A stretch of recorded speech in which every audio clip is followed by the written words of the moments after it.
आज का टॉपिक है ऑडिट प्रोसेस। अगर आप ऑडिटिंग एंड अटेस्टेशन सेक्शन की प्रिपरेशन कर रहे हो तो आपको इस टॉपिक की नॉलेज होना बहुत ज़रूरी है, ना कि सिर्फ एग्ज़ाम पर्सपेक्टिव के बेसिस पे, बट इन फ्यूचर जब आप as a CPA as an auditor work करोगे तो आपको ऑडिट प्रोसेस की नॉलेज होना बहुत ज़्यादा इम्पोर्टेंट है। तो इसका फर्स्ट स्टेप है client acceptance and client continuance. Before starting any audit form decide करती है whether they should work with the client और नॉट। क्योंकि एक ऑडिटर ब्लाइंडली हर क्लाइंट को एक्सेप्ट नहीं कर सकता, तो उनकी माइंड में बहुत सारे क्वेश्चंस आते हैं एक क्लाइंट को लेके।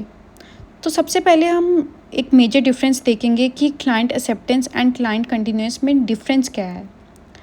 तो क्लाइंट एक्सेप्टेंस में एक ऑडिटर ये चेक करता है कि उनको एक न्यू क्लाइंट के साथ वर्क करना है नहीं, और क्लाइंट कंटिन्यूएंस में ऑडिटर चेक करता है कि उनको एक existing auditor and client relationship को कंटिन्यू करना है या नहीं।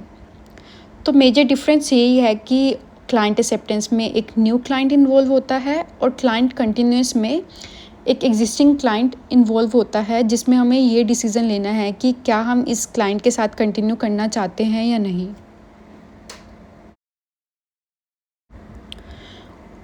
एक ऑडिटर बहुत सारे फैक्टर्स कंसीडर करता है ये डिसीज़न लेने से पहले।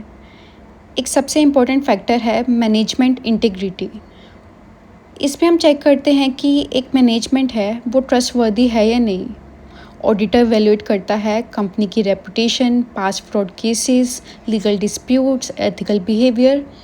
और ये सबसे इम्पोर्टेंट होता है कि अगर मैनेजमेंट इंटेंशनली मिसलीड कर सकती है हमारी ऑडिटर एंगेजमेंट को, तो हमें उस क्लाइंट को रिजेक्ट करना ही होगा।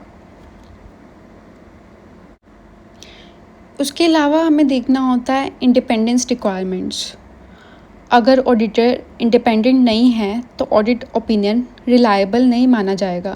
तो ऑडिटर चेक करता है कि उसका कोई फाइनेंशियल इंटरेस्ट तो नहीं, फैमिली रिलेशनशिप तो नहीं, कोई एम्प्लॉयमेंट कनेक्शन या फिर कोई और नॉन ऑडिट सर्विस का कॉन्फ्लिक्ट तो नहीं। फॉर एग्ज़ाम्पल, अगर ऑडिटर कंपनी के शेयर्स ओन करता है तो उस केस में भी इंडिपेंडेंस इम्पेयर हो सकती है because there is financial interest. Next factor is risk involved. हम चेक करते हैं कि क्लाइंट को एक्सेप्ट करने से फर्म को फ्यूचर लॉस या रेपुटेशन डैमेज का रिस्क हो सकता है या नहीं। ऑडिटर कंसिडर करता है industry risk, complexity of operations, fraud या फिर प्रायर एक्सपीरियंस या कम्प्लेक्स ऑपरेशंस। अगर क्लाइंट के साथ रिस्क हाई होता है that means there is high engagement risk and it requires extra question.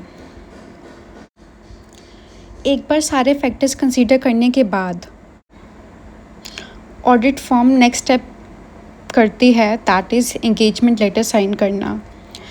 Engagement letter एक रिटन एग्रीमेंट है बिटवीन ऑडिटर एंड क्लाइंट, जिसमें एंगेजमेंट की टर्म्स डिस्कस होती हैं इन रिटन फॉर्म।